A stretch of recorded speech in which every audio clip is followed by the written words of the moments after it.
Denver, Colorado, home of the Rocky Mountains, was known as the best place to live in 2016.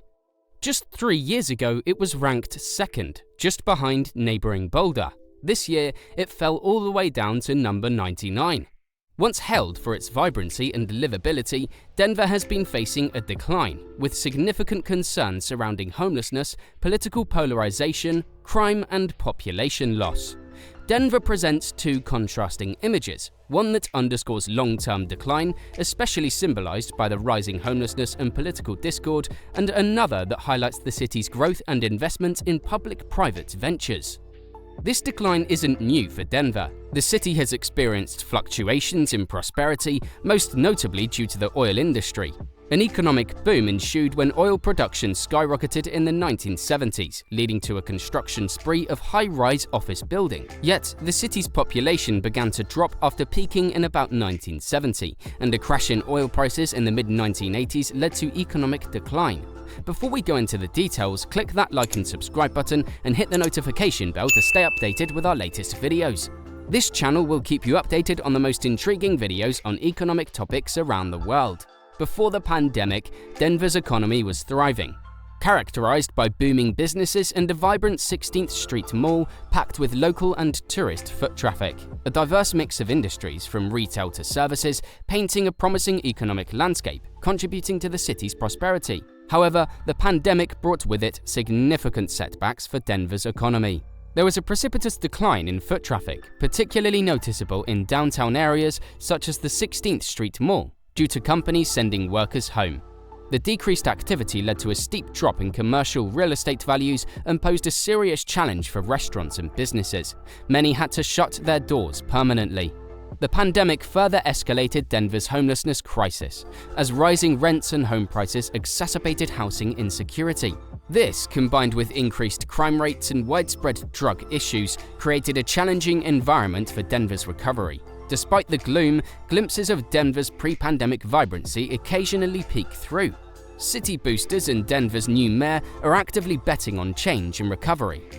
Efforts to revitalize downtown, including seeding new businesses in empty storefronts and office-to-residential conversions, have been initiated. However, these strategies are facing obstacles, ranging from the high cost and risk of conversions to the broader societal issues affecting the city.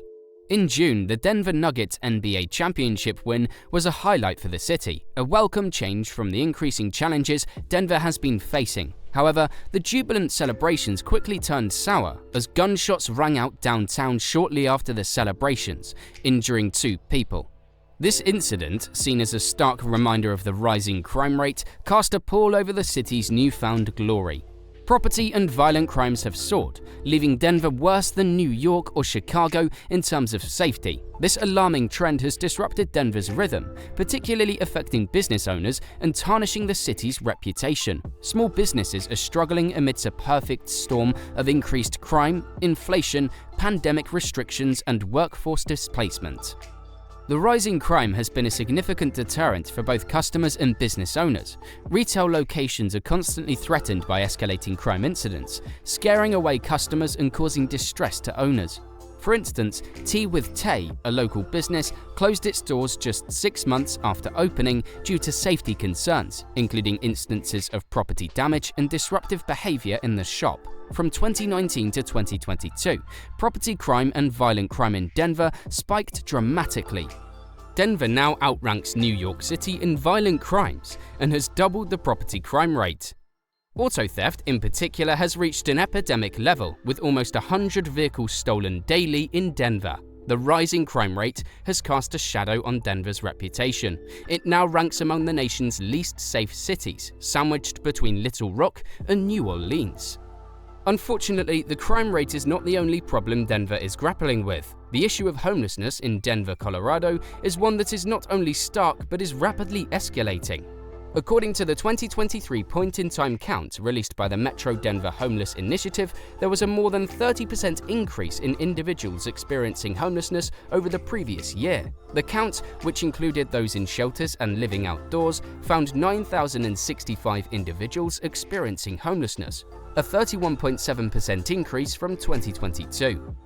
Dr. James Rife, MDHI's executive director, warns that the real figures are even graver. Their homelessness management information system estimates the number to be closer to 28,000 throughout the year. Even with efforts from the city and non-profit organizations to provide assistance, the situation continues to deteriorate. Despite the available supply of approximately 4,500 shelter beds, the unsheltered share of Denver's homeless has more than doubled to over 27% since 2016. So, what is the city doing about this massive homeless issue? The new mayor has already declared a state of emergency on homelessness, aiming to house 1,000 unsheltered individuals by the end of the year by building additional tiny homes on city-owned property.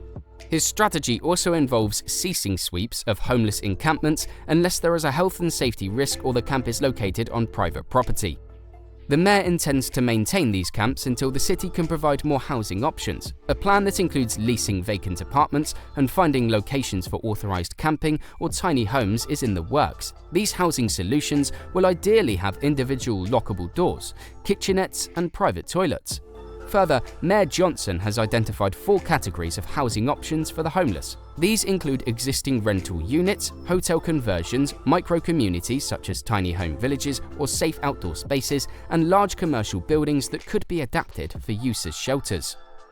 The mayor's approach is distinct from his predecessors, as he pledges to offer housing before decommissioning encampments.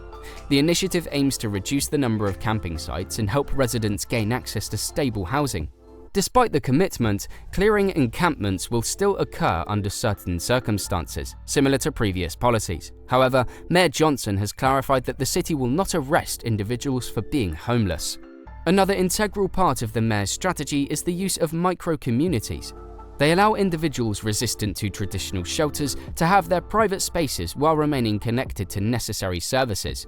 The city plans to hold town halls across Denver's 11 city council districts to build support for the mayor's plan and identify potential locations for these micro-communities. In summary, Mayor Mike Johnson's plan to revitalize Denver is rooted in a human-centered approach to homelessness, emphasizing housing as a fundamental need and right. His comprehensive strategy promises to have a profound impact on Denver's homeless crisis. The Denver housing market, though previously swift and bustling, has been demonstrating a notable slowdown due to escalating prices and increasing interest rates. The fallout of this has been a significant decline in home and condo sales. In June 2023, Denver saw 4,109 home and condo sales, a decrease of around a quarter from 5,472 recorded in the same month a year ago. Despite this slower pace of activity, the median sales price for homes remains high. In fact, it experienced an upward trend of $580,000 in May to $595,000 in June, despite properties spending more time on the market, a sign of slower absorption of listings. This resilience of home prices is echoed in the Metro Denver region, where the median sales price of a single-family home in June remained steady at $655,000, demonstrating a price resistance despite the decrease in sales. Moreover, new listings are dwindling.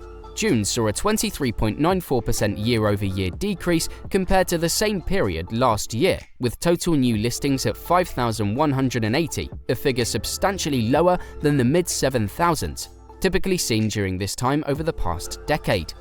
The shortage of inventory combined with high prices is leading to buyer fatigue, and many prospective buyers are now waiting for mortgage rates to lower before committing to a purchase. The current housing crisis in Denver is neighborhood-specific. This means the market trends and real estate performances can vary significantly from one locality to another, making local expertise critical in navigating the Denver real estate landscape. Despite the challenging climate, the industry is known for its resilience and ability to adapt and overcome such adversity. So, what is the future of Denver? Will the city return to its notability of being one of the best places to live in? Or will it follow other progressive US cities that are continuing down similar paths? Only time will tell, but the new mayor will have a huge impact in that direction over the next few years. But now, we'd like to hear from you. What do you think about Denver's decline? Let me know in the comments about your thoughts, perspectives, and questions, and don't forget to like, share, and subscribe.